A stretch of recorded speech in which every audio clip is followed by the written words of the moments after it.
Assalamualaikum warahmatullahi wabarakatuh.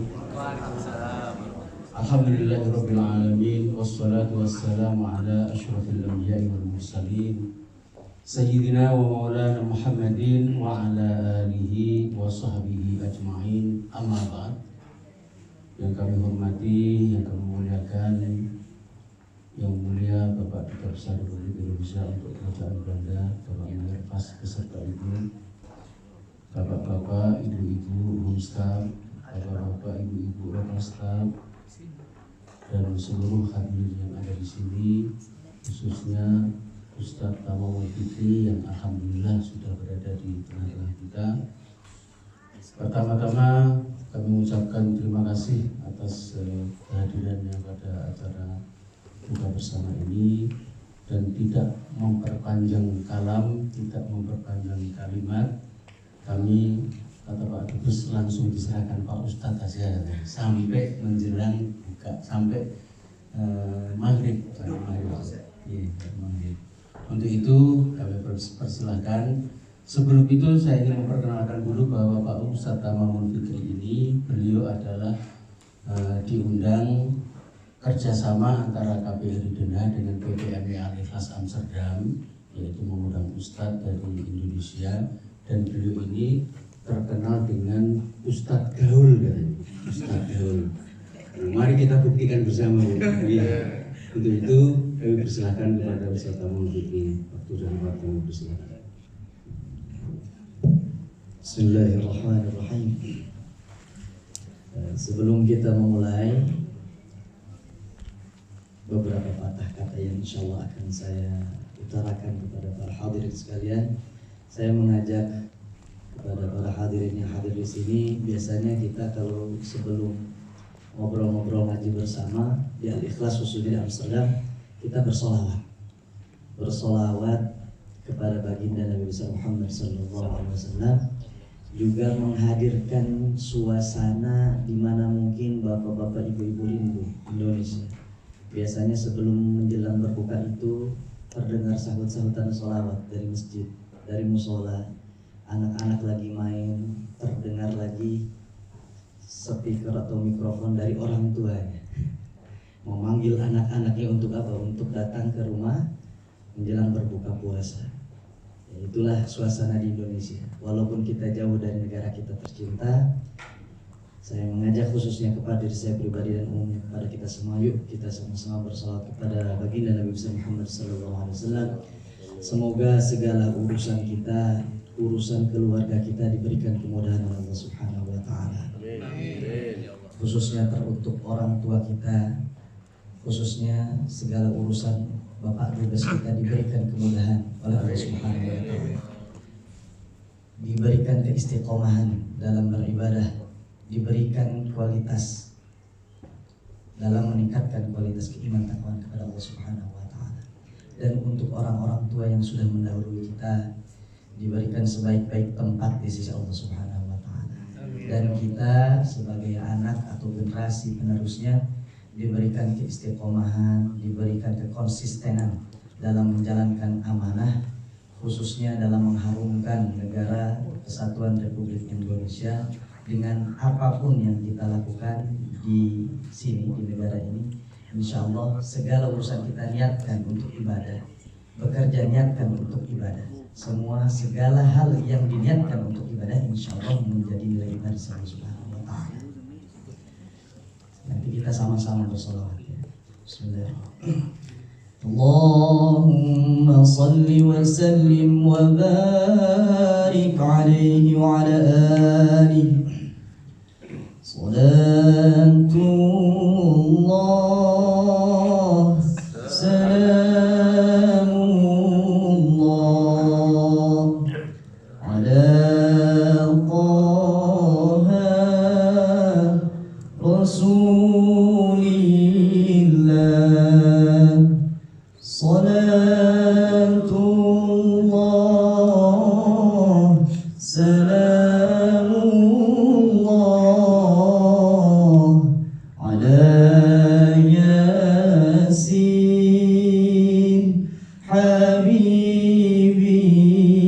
Habibillah. Ya, sama-sama. Salat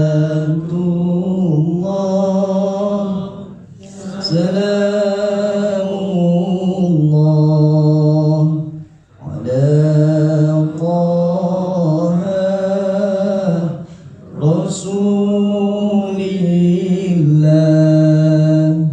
Salatullah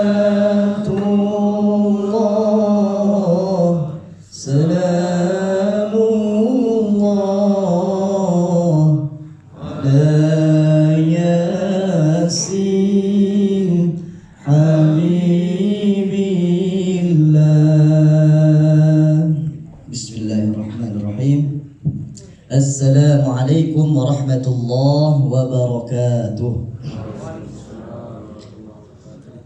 Alhamdulillah bi ni'mati syahri siyam wal qiyam wassalatu wassalamu ala sayyidina wa habibina wa syafi'ina wa qurrati a'yunina wa maulana Muhammad sallallahu alaihi wasallam wa ala alihi wa sahbihi haqqa qadrihi wa miqdaril azim. Amma ba'du.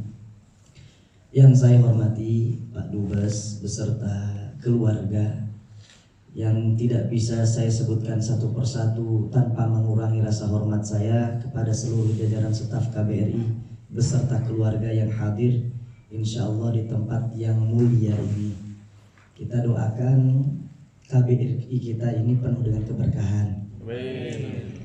Yakin ini tempat menjadi berkah apabila kita datang ke sini mendoakannya. Maka dikatakan dalam sebuah makalah syaraful makan bil makin, kemuliaan sebuah tempat itu karena yang menempatinya. Insya Allah orang jauh-jauh datang dari Indonesia ke sini untuk bekerja di sini, untuk menafkahi keluarga, itu merupakan sebuah nilai ibadah. Jadi ibadah itu bukan di masjid aja, tadarus Al-Quran itu ibadah, sholat sujud saja itu ibadah. Akan tetapi kita niatkan langkah kaki kita dimanapun kita berada, mau dari rumah nyampe ke tempat kerjaan, niatnya saya niat untuk menafkahi keluarga, berinfak untuk keluarga. Setiap langkah pun dinilai sebagai ibadah di sisi Allah Subhanahu wa ta'ala. Insya Allah Islam itu tidak menyulitkan. Islam itu datangnya syariat itu untuk memudahkan. Jadi semua dari kita, khususnya saya mengajak kepada diri saya, di momentum Ramadan ini, yuk kita sama-sama memperkuat tali silaturahim kita, ukhuwah kita, yang kedepannya menjadi simbol daripada kekuatan kita, yaitu ukhuwah Islamiyah, ukhuwah wataniyah, kekuatan Islam, kekuatan rasa cinta kita kepada tanah air kita. Para hadirin yang saya hormati, mungkin bertanya-tanya ini siapa anak kecil ngomong di depan sini. Saya datang ke Amsterdam pun, masya Allah jamaahnya banyak yang mbah-mbah, banyaknya oma-oma, lebih tua daripada orang tua saya. Walaupun namanya PPME di sana, Persatuan Pemuda Muslim Eropa, walaupun nampak tidak muda, akan tapi jiwanya insya Allah muda-muda semuanya. Hadir itu, masya Allah.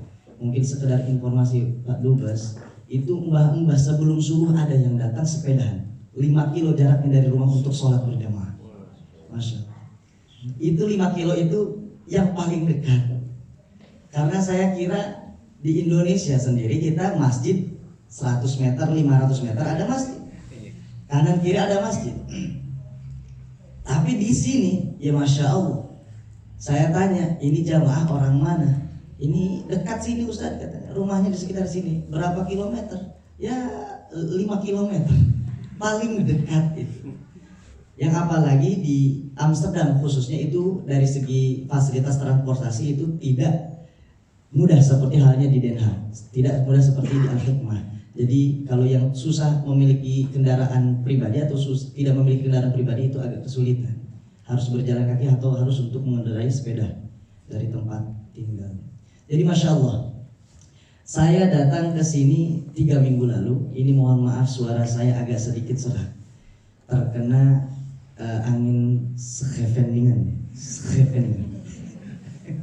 Kesulitan sekali masya Allah. Alhamdulillah biasanya terkena angin Paris, Parangtritis, ini saya terkena angin Scheveningen. Ya kaget ini tenggorokan saya.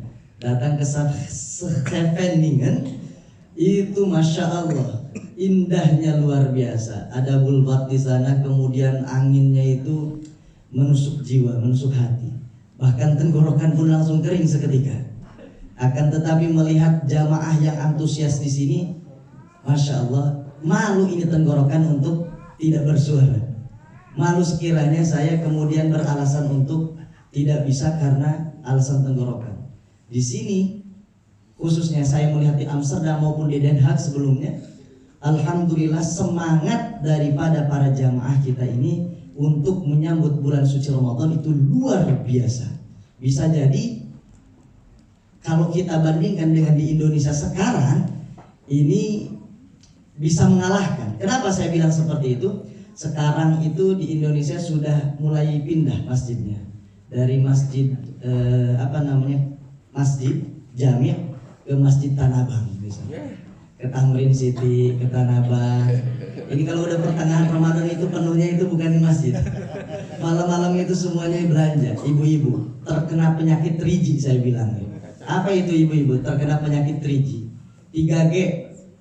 G yang pertama gasak. Gasak apa? Gasak barangnya. G yang kedua gesek. Gesek apa? Debitnya digesek. G yang ketiga gosok. Gosok apa? Dadanya. Habis digasak, gesek, gosok, akhirnya pulang-pulang gosok dada. Ya Allah, katanya ini khilaf kalap. Tawafnya bukan di Madinah, bukan di Mekah, tapi di Tamrin, di Tanah Abang itu masya Allah kuat, walaupun berpuasa. Akan tetapi kalau di mana-mana itu sama kayaknya, ibu-ibu kalau sudah melihat barang belanjaan, masya Allah, mau puasa tidak puasa, kuat. Ada tenaga yang muncul. Karena apa? Karena ada rasa kecintaan di situ, hobi di situ. Tinggal bagaimana cara kita memindahkan rasa cinta kita ke masjid kita. Bagaimana rasa cinta kita luangkan kepada zat yang memiliki kita. Sejujurnya, ibu-ibu, bapak-bapak yang dimuliakan oleh Allah, saya banyak belajar sekali di sini. Banyak belajar. Katanya saya dipanggil di sini untuk mengisi khusus Ramadan. Jadi setelah Ramadan saya kembali ke Indonesia. Saya ini bukan ustadz. Saya guru ngaji di kampung di Jogja. Saya guru ngaji di kampung, ngajarin ngaji. Kebetulan qadarullah, Allah apa namanya istilahnya? Ya melalui wasilah Al-Ikhlas PPM Amsterdam memberikan kesempatan kepada saya untuk belajar di sini. Belajar apa Ustaz? Banyak sekali pelajaran yang saya dapatkan selama 3 minggu berada di Belanda. Datang ke Den Haag, pertama kali saya laporan sebagai warga negara yang baik, tentu saya lapor. Paspor saya harus dicop, harus ada tanda laporan sebagai sebagai visitor atau sebagai tamu lah di sini. Tentu saya soan ke Pak Hashim, waktu kemarin ada Pak Ferry yang ada di sini. Saya berkunjung ke sini, masya Allah, banyak sekali di antara warga-warga Indonesia. Ketika saya masuk ke sini, ini bukan lagi Belanda, ini Indonesia, plak ketiplak. Datang ke tempat satpamnya, ngomong bahasa Indonesia, sudah Indonesia.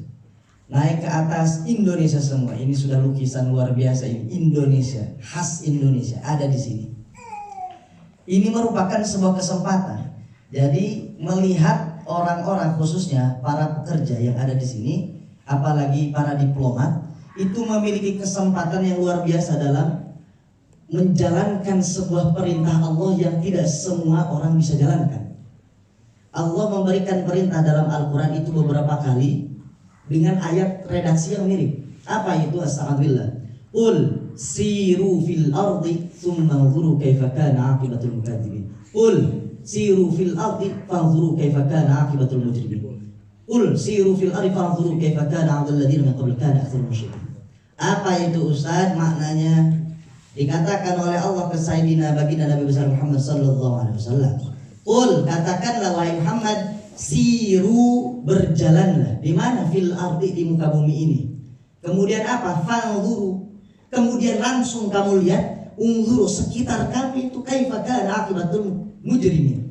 Bagaimana sebab akibat yang dilakukan oleh orang yang berdusta kepada Allah. Datang ke sini, melihat bagaimana luar biasa canggihnya ini Belanda. Mungkin dari segi agama mereka tidak taat, akan tapi dari segi praktik mereka lebih Islam banyak daripada kita. Masya Allah, ini saya terkagum-kagum. Dari mulai kebersihannya luar biasa. Kemarin saya sudah cerita juga, pas pertama datang ke sini itu mau parkir aja nggak bisa sembarangan ya Bu ya, Pak. Mau parkir aja kita nggak bisa sembarangan. Parkir aja depan situ nggak bisa, Ustaz, gitu. Ada apa? Nanti ada ini, gitu. Ada yang lihat, ada yang foto. Siapa yang foto? Saya pikir nggak ada siapa-siapa di kanan kiri. Itu canggihnya Ustaz kayak Belanda itu. Ada satelit, ada drone yang memantau di mana tempat parkir kita. Allah Akbar, kaget saya. Lampu merah, traffic light, nggak bisa sembarangan kita belok walaupun hijau, walaupun merah. Kalau di Indonesia, Jakarta khususnya, wah udah agak kosongan depan, terobos saya bablas kita bebas, ya nggak ketahuan polisi. Kita taat sebab awal-awalnya memang takut polisi. Kalau di sini nggak lihat saya polisi, jarang sekali saya lihat polisi. Tapi ini taatnya luar biasa. Kenapa itu? Takut didenda katanya. Ada denda, tiba-tiba nanti Ustaz ada tunggakan katanya. Rekening 100 euro, 200 euro, kaget katanya. Gara-gara nggak sadar lewat kecepatan atau parkir dan sebagainya. Aplikasi ini sebetulnya ada dalam Islam. Ya, Allah mengajarkan kepada kita untuk senantiasa beribadah. Seolah-olah kita melihat Allah, walaupun kita tidak melihat Allah, Allah melihat kita, memantau kita.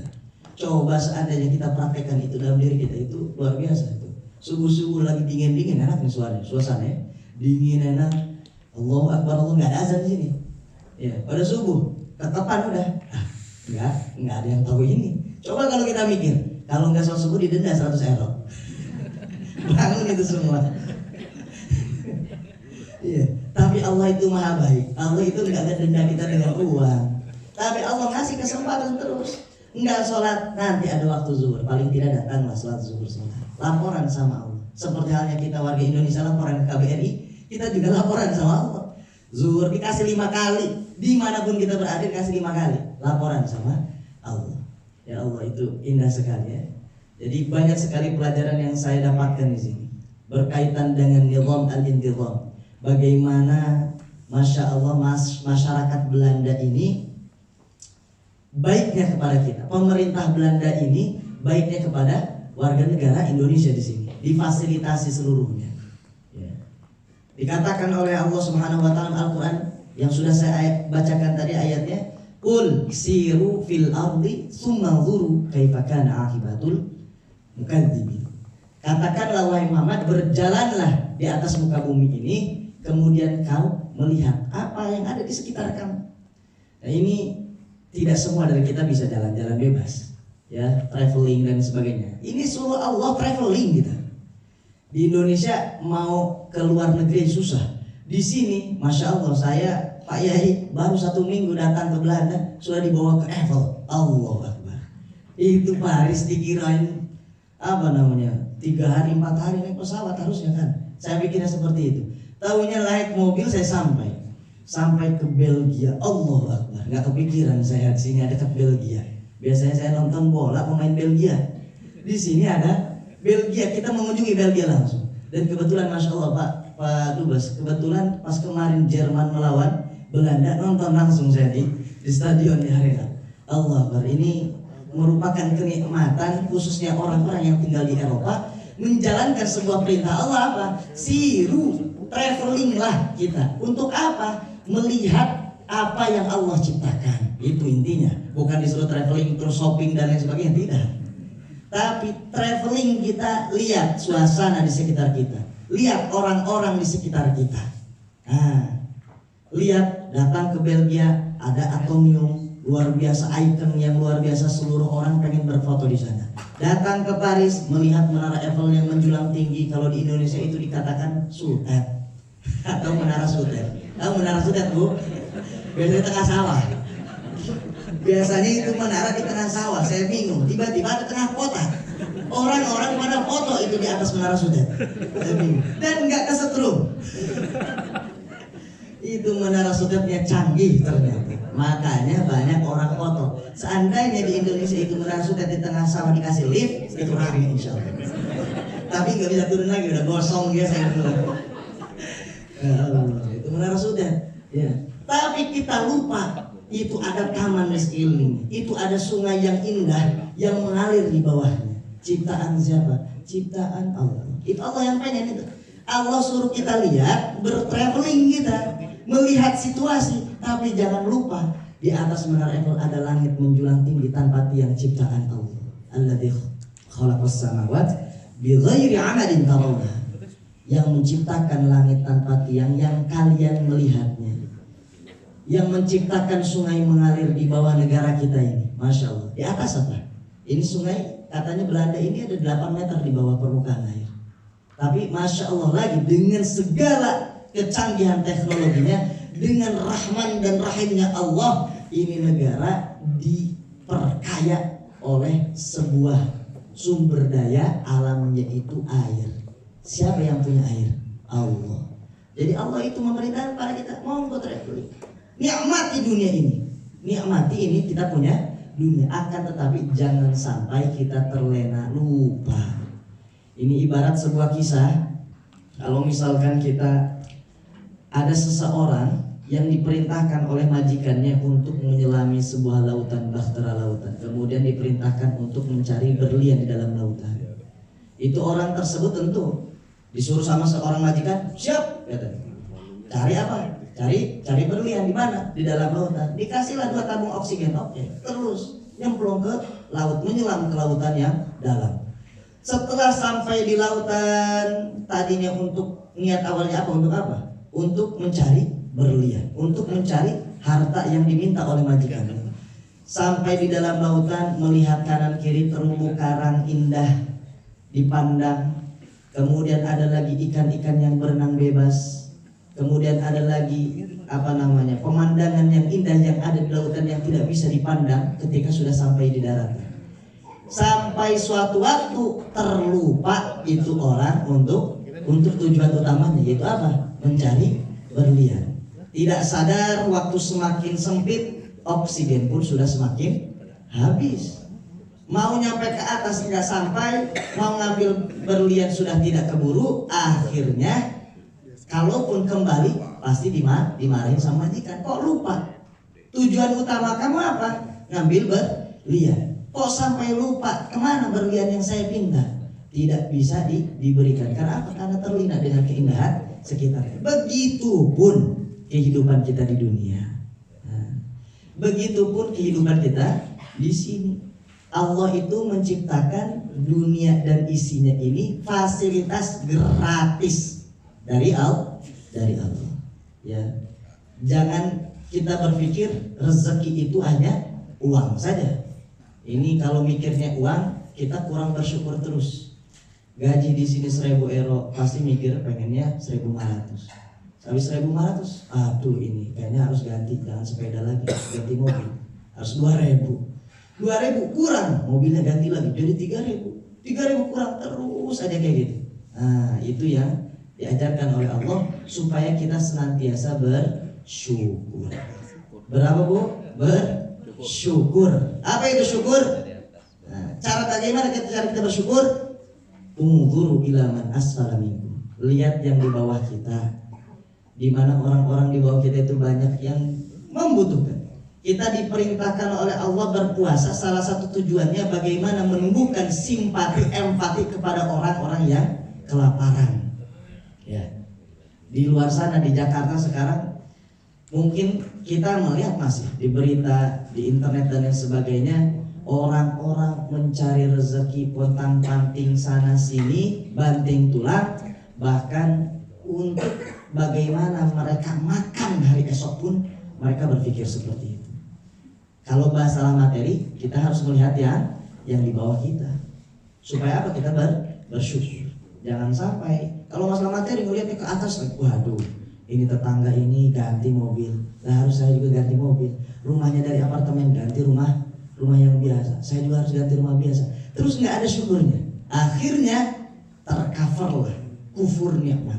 Kafaro artinya cover, tercover, apa tertutupi daripada bentuk rasa syukur kita kepada Allah Subhanahu wa taala. Para jamaah, para hadirin hadirat yang insya Allah dimuliakan oleh Allah Subhanahu wa taala. Ada juga pelajaran lain yang saya dapatkan di sini, ibu-ibu bapak-bapak. Ini masya Allah. Ini karena orang-orang Belanda ini tinggi-tinggi dan juga katanya paling tinggi ya Pak Dubes di antara masyarakat Eropa. Gagah-gagah. Ini banyak gadis-gadis Indonesia itu menikahi warga Belanda. Allah Akbar. Tahu aja yang bening ya. Saya di mana-mana tahu aja yang bening. Orang-orang Belanda mancung, matanya biru, rambutnya kekuning-kuningan, gampang gagah tinggi. Lah kita makan kebagian sisanya lah istilahnya. Ngapain dia kurus kecil hitam hidup lagi. Udah rezekinya pas-pasan. Nah, itu makanya pintar ini orang-orang Indonesia. Datang ke sini kerja, student, akhirnya dapat jodoh orang Belanda. Tapi yang saya iri daripada mereka apa? Tentu saya nggak iri sama suaminya, enggak. Rasa saya iri sama. Yang saya iri apa? Saya belajar lama-lama Pak di pesantren, saya belajar, saya ngaji. Saya dulu sempat di Turki, Istanbul, saya juga belajar. Tapi sampai sekarang saya belum bisa itu memberikan hidayah kepada satu orang pun. Ya Allah. Ya, ngajar oke, retorika, dalil dan sebagainya. Saya biasanya ngebersihin tempat nyapu di tempat yang bersih. Atau apa? Ngajar ngaji di masjid, di pesantren atau di ini masya Allah. Oke lah, kita bilang ibu-ibu atau para gadis yang datang ke sini tidak ada basic agama apapun. Akan tetapi mas, kalau kamu mau masuk Islam, mau menikahiku, Islam dulu. Nah, itu syaratnya. Ya seperti itu kan. Akhirnya si masnya itu yang bule, yang ganteng, rambutnya pirang, matanya biru. Gak apa-apa deh, demi cintaku padamu, aku rela mengorbankan jiwa dan raga ini. Ada. Akhirnya menikah dalam keadaan Islam. Syahadat. Asyhadu an la ilaha illallah wa asyhadu anna Muhammadar Rasulullah. Aku bersaksi sesungguhnya Allah itu adalah Tuhan. Aku bersaksi Muhammad Rasulullah adalah utusan. Meyakini dengan hati Islam sudah. Islam itu mudah. Ya. Kata baginda Nabi dikatakan, kenapa saya iri? Kata baginda Nabi dikatakan, la an yahdiyallahu rajulan ala yadaik khairun laka mimma tala'at 'alaihi syamsu wa gharabat. Ini mohon maaf ibu, saya agak ngegas sedikit, gak apa-apa ya. Karena karakter saya mau ngegas kayak gini dari dulu, gak bisa. Ya enggak. La an yahdiyallah, sesungguhnya hidayah Allah yang Allah berikan kepada seseorang melalui tangan kamu, perantaraannya melalui dirimu. Maka kata baginda Nabi apa? Khairun laka, lebih bagus darimu, mimma tala'at 'alaihi syamsu, dari apapun yang terbit di atasnya matahari, wa gharabat, dan terbenam itu matahari. Maksudnya apa? Lebih baik daripada dunia dan seisinya. Bisa jadi mungkin dari segi amalan zahiran, orang-orang yang di masjid atau orang-orang kita di pesantren ngaji banyak, ngaji Al-Quran tiap waktu. Akan tetapi kata Allah, orang yang memberikan hidayah melalui wasilah kita, mengajak seseorang itu bisa beriman kepada Allah, lebih indah daripada dunia dan seisinya, kata Allah. Ya, pahalanya itu langsung tepat aja, langsung cash kontan, kata Allah. Ya, itu adalah salah satu cara Allah untuk memudahkan bagaimana orang-orang yang tidak tinggal di luar negeri ini jauh dari hiruk pikuk nilai keagamaan, akan tapi masih bisa menanamkan norma-norma keagamaan. Saya tidak mendengar di sini suara azan, ibu-ibu, bapak-bapak. Saya tidak mendengar suara azan di sini.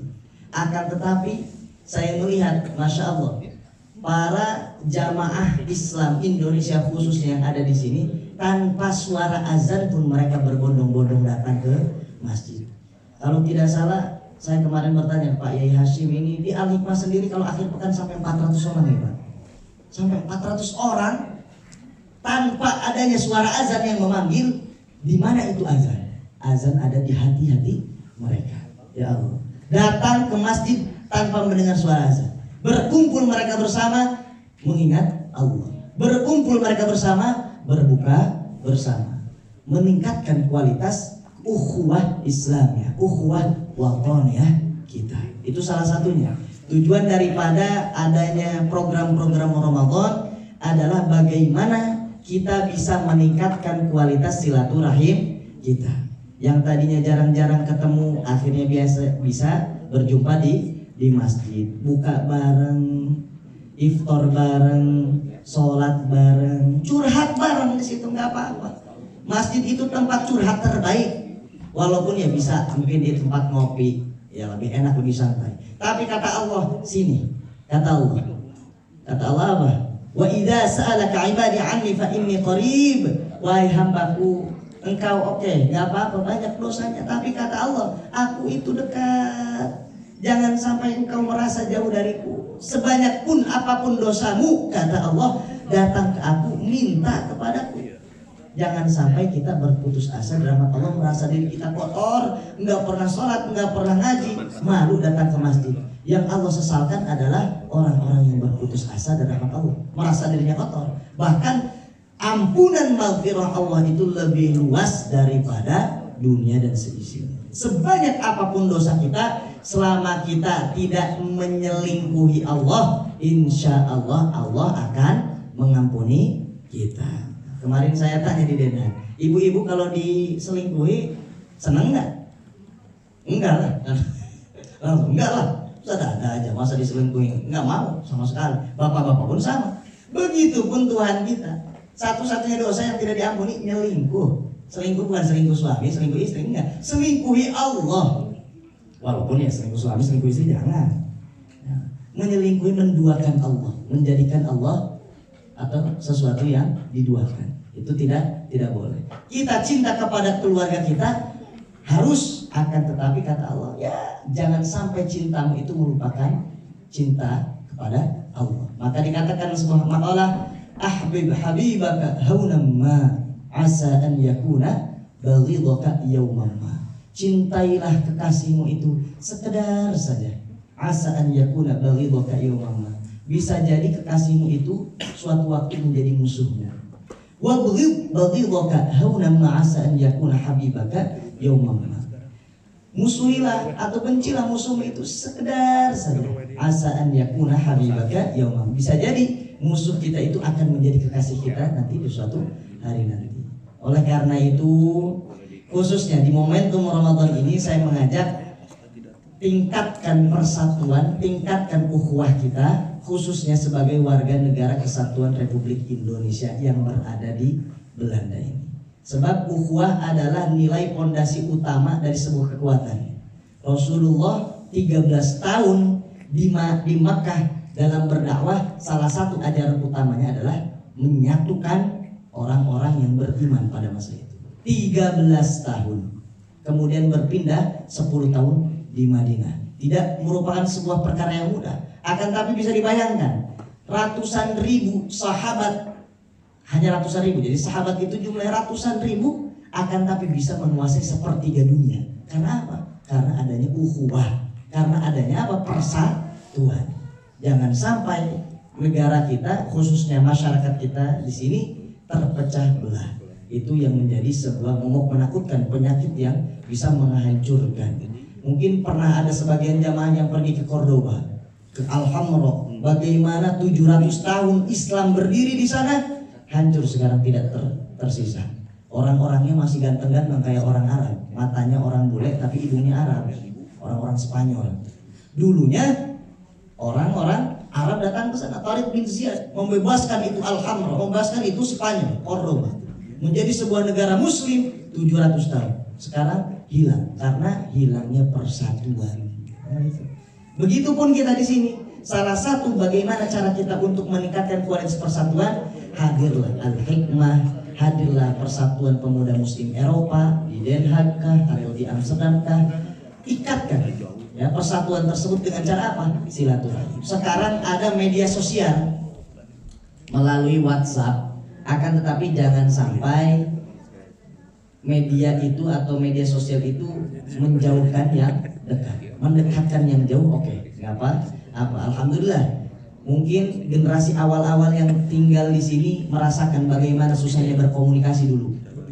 datang ke Belanda, tidak ada WhatsApp, tidak ada BlackBerry, tidak ada email dan sebagainya, hanya ada bagaimana caranya kita bisa mengirimkan surat pakai wesel, pakai pos atau hal yang lain sebagainya.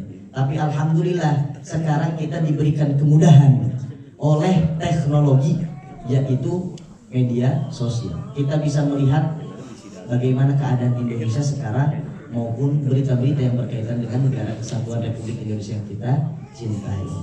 Ini sudah ada azan. Oh, belum ya? Ada 5 menit. Para jamaah yang insya Allah dimuliakan oleh Allah Subhanahu wa Ta'ala. Ini jarang-jarang ibu bapak saya melihat para pemuda-pemudi ini, jarang sekali. Biasanya kalau ke masjid itu 70%, 80% mbah-mbah, ya. Dan alhamdulillah yang mbah-mbah di sini ini panjang umur semua. Ya, alhamdulillah, mungkin karena ini Pak, kultur sepeda. Untuk 60 tahun masih sepedaan ini luar biasa. Kalau pindah ke Indonesia itu wah, sudah tidak kuat. Di Indonesia biasanya kalau sudah pensiun, udah ungkang-ungkang di kursi santai depan rumahnya, akhirnya sakit dan sebagainya. Kalau di sini kultur sepeda, kultur olahraga itu masya Allah, kultur berjalan kaki itu luar biasa. Saya di Belanda diajakin jalan-jalan biasanya sama mbah-mbah, sama ibu-ibu umur 70 tahun, sama ibu-ibu umur 65 tahun, jalan-jalan ke Volendam, jalan-jalan ke ya pesisir-pesisir di daerah Amsterdam dan sekitarnya. Masya Allah, kakinya itu kuat-kuat, tenaganya itu, semangatnya itu luar biasa. Di sini alhamdulillah saya melihat ini dari keluarga besar KBRI banyak yang masih muda. Paling tidak ini yang muda-muda ini bagaimana nanti ke depannya bisa meneruskan perjuangan orang tuanya, ya. Tapi di sisi kita bisa memperjuangkan, meneruskan perjuangan orang tua kita, jangan sampai kita meninggalkan esensi daripada tujuan hidup kita, yaitu beribadah kepada Allah Subhanahu wa Ta'ala. Maka dikatakan sebab tidak mudah. Problem utama saya didatangkan ke Amsterdam itu, problem utamanya bagaimana caranya mengajak para pemuda itu untuk senantiasa aktif di masjid.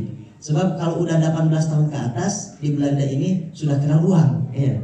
Udah kenal party, sudah kenal tempat kerja dan sebagainya, lingkungan teman-teman untuk bermain pun sangat berat untuk ditinggalkan, apalagi untuk datang ke masjid. Karena seseorang pemuda yang bisa mengalahkan nafsu syahwatnya mendatangi tempat pengajian, tempat ngaji paling tidak 1 minggu sekali saja, atau datang ke Masjid Al-Hikmah yang ada di Den Haag ataupun di tempat-tempat yang lain. Kata baginda Nabi dikatakan ayyuhasyab, ini kata Allah dalam sebuah hadis qudsi, ayyuhasyab, wahai para pemuda. Ini yang masih ngerasa muda, dirinya muda, insya Allah di sini kayaknya masih muda-muda ini. Kalau dari jauh nggak, kurang kelihatan nih, kurang kelihatan keriputnya. Tapi kalau dekat, insya Allah tidak kelihatan juga keriputnya. Ayyuhasyab, wahai para pemuda harapan bangsa, kata Allah. At-tariku syahwatahuli, yang bisa melawan kegilaan dunia dan sekitarnya. Mohon maaf ini. At-tariku syahwatahuli, yang bisa meninggalkan syahwatnya untukku. Diajak party, oke, nggak apa-apa, Allah tidak melarang. Sama kumpul sama teman-teman, nggak apa-apa. Tapi paling tidak sisihkan 1-2 hari untuk ngaji. Sahuli al-mubtadal bisyababihili, yang bisa sedikit banyak untuk menyisihkan masa mudanya untukku, kata Allah. Anta indi kaba'di malaikat. Engkau itu seperti sebagian daripada malaikat-malaikatku.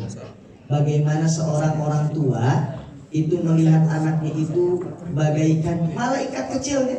Begitupun kata Allah, kalau seorang pemuda itu bisa menyisihkan waktunya untukku, paling tidak mau belajar ngaji, abatasa jahaho, tidak apa-apa, tidak ada rasa malu untuk belajar ngaji, tidak ada kadaluarsanya.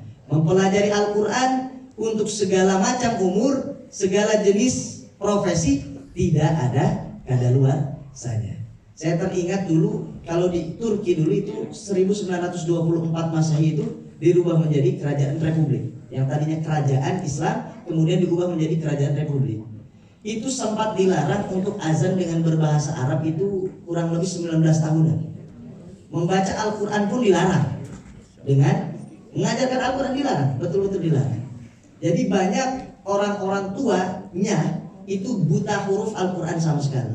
Kemudian dan anak-anaknya pun lupa untuk diajarkan Al-Quran. Sehingga datanglah ketika sudah tua ke masjid belajar Al-Quran. Tidak malu sama sekali. Ya. Begitupun dengan kita, jadikanlah momentum insya Allah Ramadan ini menjadi momentum bagaimana kita bisa meningkatkan kualitas kita, khususnya kualitas individu kita dan kualitas ibadah kita di hadapan Allah Subhanahu wa Ta'ala. Karena waktunya sudah 1 menit lagi, mungkin dari saya cukup sekian. Apabila ada salah-salah kata mohon dimaafkan. Wabillahi taufiq wal hidayah. Wassalamualaikum warahmatullahi wabarakatuh. Terima kasih tausiahnya Ustaz Tamamul Fikri. Mudah-mudahan sangat bermanfaat untuk kita semuanya. Bapak Ibu sekalian, karena waktunya tinggal 1 menit dan sambil menunggu 1 menit ini, kami mohon keikhlasan Bapak Ibu sekalian untuk mendoakan saudara kita, kawan kita, kolega kita yang saat ini sedang terbaring di rumah sakit dalam kondisi yang insya Allah mudah-mudahan Allah memberikan jalan yang terbaik baginya, yaitu saudara Norman Setioko. Marilah kita membacakan suratul Fatihah. Kita doakan atas kesembuhan beliau. Mudah-mudahan Allah berikan kekuatan, diangkat semua penyakitnya, dan insya Allah diberikan kemudahan. Ala hadhihi wa ila hadratin Nabi al-Fatihah.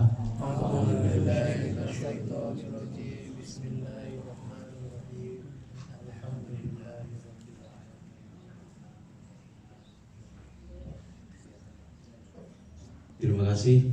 Karena waktunya sudah 20.45, jadi kita harus buka dulu.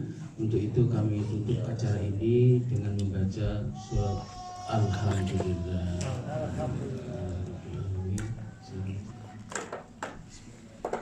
Allahumma laka sumtu wa bika amantu wa astaghfiruka bi rahmatika ya arhamar rahimin. Allahu akbar, Allahu akbar, Allahu akbar, Allahu akbar. Asyhadu an la ilaha illallah,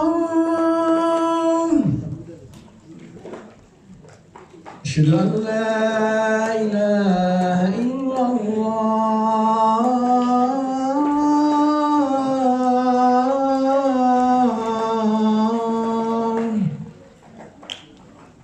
asyhadu anna Muhammadar Rasulullah,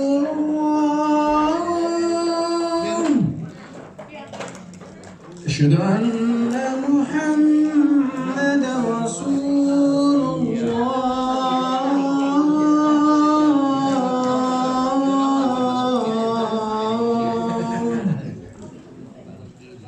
Hayya 'alas salam,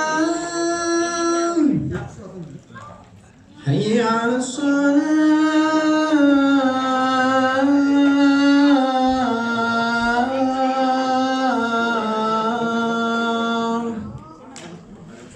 hayya 'alal falah, hayya 'alal falah.